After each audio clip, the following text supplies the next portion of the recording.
नमस्कार। मैं आचार्य संजय इन एस्ट्रोथेरेपी चैनल पे आप सबका स्वागत करता हूं। कई बार मैं अपने वीडियो के द्वारा ग्रहों के भिन्न भिन्न कारण हेतु निवारण हेतु कई सारे जड़ मदांग डाली और जड़ी बूटियों का संग्रह हेतु आप सबको भिन्न भिन्न वीडियो में बताता हूँ। तो किस नक्षत्र के दिन कौन से जड़ डालियों का संग्रह किया जाएगा, धारण करने हेतु भिन्न ग्रह के प्रभावों के लिए उन नक्षत्रों के दिन पे संग्रह करने वाले जड़ी बूटियों का नाम और नक्षत्र का दिन बताने के लिए जा रहा हूँ। जो मित्र ज्योतिषी सीख रहे हैं वो इन्हें नोट कर सकते हैं एवं इन जड़ी बूटियों को संग्रहित करके उस नक्षत्र के दिन पे रख सकते हैं, ताकि आप अपने यजमान को या फिर जो क्लाइंट है उनको बिना पत्थर दिए इन जड़ी बूटियों को उनके सेवा में प्रयोग कर सकते हैं और अनुभव ले सकते हैं, ताकि हजार लाखों रुपया से आपके यजमान बिना फालतू का खर्चा से बचे और पत्थर से भी ज़्यादा उनको लाभ मिल सके।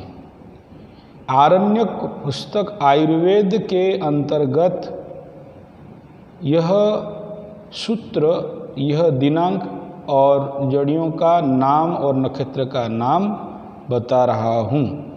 ये कदाचित मेरा बनाया नहीं है, शास्त्रकार के मत अनुसार आपके समक्ष इन बात को रख रहा हूँ। गुरु पुष्या हो या शनि पुष्या हो, यानी शनिवार का दिन हो या गुरुवार का दिन, पुष्या नक्षत्र अगर हो तो सबसे बढ़िया है ब्राह्मी मूल का संग्रह करना।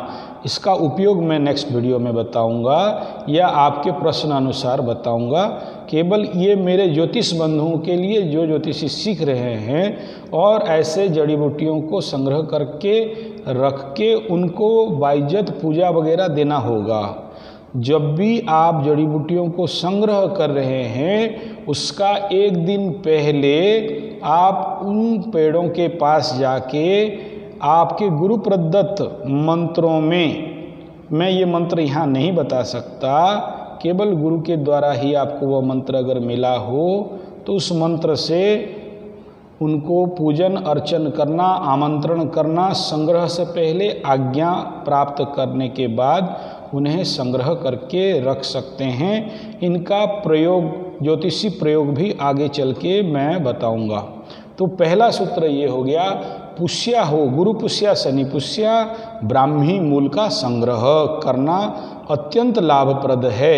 द्वितीय फॉर्मूला है बेल, जिसको धूप के दिन में पकता है, पीला पीला रहता है और उसको शरबत बनाया जाता है। अंदर फोड़ने से छोटे छोटे बीज और लट्ठा टाइप निकलता है। विल्व, जो शिव जी के ऊपर उसका पत्ता पूजन में चढ़ाया जाता है, उसके लिए सबसे उत्तम है रविवार, रवि पुष्या मिले तो अत्यंत उत्तम है। पूर्व दिन पूजा करके दूसरा दिन पुष्या नक्षत्र के समय अवधि पे पूर्व दिशा, उस बिल्व गच्छ का पूर्व दिशा से जड़ का संग्रह करना है। जड़ संग्रह करने का विधान है, पूर्व दिन अच्छा से वहाँ पर पानी, मैं बताऊँगा बहुत विस्तार से, वहाँ पर जो पानी डालेंगे मिष्ट पानी, गुड़ का पानी डालेंगे। कम से कम जहाँ से संग्रह करना है, पेड़ के आसपास जहाँ से संग्रह करना है, 5 लीटर तक गुड़ का पानी डालना है और उसमें फूल, दीप, धूप और प्रसाद भोग दे के नमन करके परिक्रमा करके आरती करके रात को आ जाना या शाम को आ जाना। दूसरा दिन सुबह सुबह जब कोई नहीं देखता हो, किसी का नज़र ना पड़े, सूर्य उदय से पूर्व वहाँ से मिट्टी खोदना या शाम को ही खोदा जा सकता है। और जब आप जड़ काटेंगे तो किसी लोहे का या धातु का अस्त्र नहीं, बांस का ही छुरा बनाएंगे, प्रेम पूर्वक सभक्ति सहित न उसे काट के लाना होगा। लाते समय उसे जरूर अंग वस्त्र दिया जाए, भिन्न भिन्न जड़ियों का, भिन्न भिन्न रंग का। तो बिल्व के लिए लाल कपड़ा लेके जाएंगे और उसको भी सिंदूर चंदन पंचामृत में स्नान कराएंगे और उसके बाद उसको आमंत्रित करके घर पे लाएंगे। घर पे अगर आपको लाना है उससे पूर्व अगर कोई देवालय है, देवालय पे स्थापना करेंगे। वहाँ पर पूजा विधान करने के बाद घर पे लाना है, एक मुंह होके लाना है, पीछे उलट के नहीं देखेंगे। ये दूसरा सूत्र था बिल्लो का। तीसरा सूत्र, शनि पुष्या, रवि पुष्या या फिर अनुराधा नक्षत्र हो तो हरिडा गच, हरिद्रा, आंवला, बाहड़ा, हेरडा, ये जो आंवला बहड़ा के बाद तीसरा पेड़ होता है हरडा, उसका पूर्व उत्तर दिग से जड़ निकाल के संग्रह करके ला सकते हैं। किस किस ग्रह में किस बीमारी में काम में आएगा मैं बाद में बताता हूँ। ये केवल नक्षत्र के अनुसार कौन कौन से जड़ी बूटी संग्रह करना है उसका विवरण दे रहा हूँ। और अगर मलांग संग्रह करना है तो रवि पुष्या, शनि पुष्या के दिन हरडा गछ के ऊपर एक पेड़ उगता है, उसको हम लोग यहाँ उड़िया में बोलते हैं मदांग, उसका संग्रह करके लाया जा सकता है। उसको भी आप ज्योतिषी और तांत्रिक प्रयोग में उपयोग कर सकते हैं। शनि पुष्या, रवि पुष्या पे नीम का जड़ लाया जा सकता है और अपराजिता का मूल लाया जा सकता है। सूत्र वही रहेगा पूर्व दिन से पूजा करने के उपरांत। अश्लेषा और ज्येष्ठा नक्षत्र हो तो पुरुणी का पेड़ पुरुणी का जड़, पेड़ को मारना नहीं है, पेड़ को हानि नहीं पहुंचाना है। पुरुणी यानी पुनर्नवा, जिसको धारण करने से सभी रोग जाते हैं और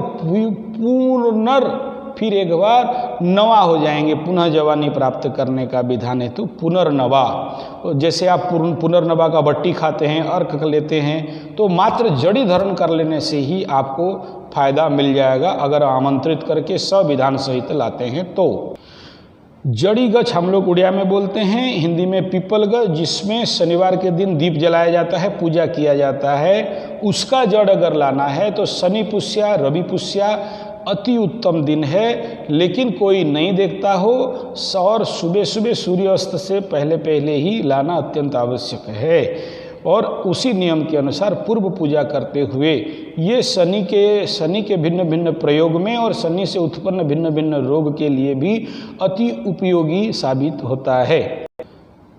मैं इन रोगों का प्रयोग तो बाद में बताता हूँ, लेकिन अब जो नेक्स्ट सूत्र है, शनि रवि पुष्या में पसारुणी, जो कमर दर्द, घुटना दर्द, हड्डी जनित सब प्रकार के रोग उसमें काम में आता है, वो है पसारुणी पत्ता। पसारुणी एक पत्ता है जिसको आप ऐसे सूंघेंगे तो काला नमक का जैसे सेंट आएगा और उसका लरंग चारों तरफ फैलते रहता है, आम तरफ हर जगह में फैल जाता है। इनको अगर आपको चाहिए तो आप हमें संपर्क भी कर सकते हैं, हमारे पास पूजित मंत्रित हमेशा अवेलेबल है। बहुत कुछ कॉस्ट इसमें लगता नहीं है, जड़ मात्रा है। और हमारे तो 55 एकड़ का पूरा फार्म हाउस में इस प्रकार की औषधि खेती होता ही है, तो आप हम लोग ये सब संग्रह करके पूजित करके सर्वसिद्ध करके इनको रखते हैं। और पसारुणी पत्ता का जड़ अगर ताबीज बना के धारण करते हैं या काला सूता में बांध के धारण करते हैं या लाल सूता में, तो इसको बोलते हैं सर्व कार्य सिद्धि हेतु ये जड़ का संग्रह किया जाता है।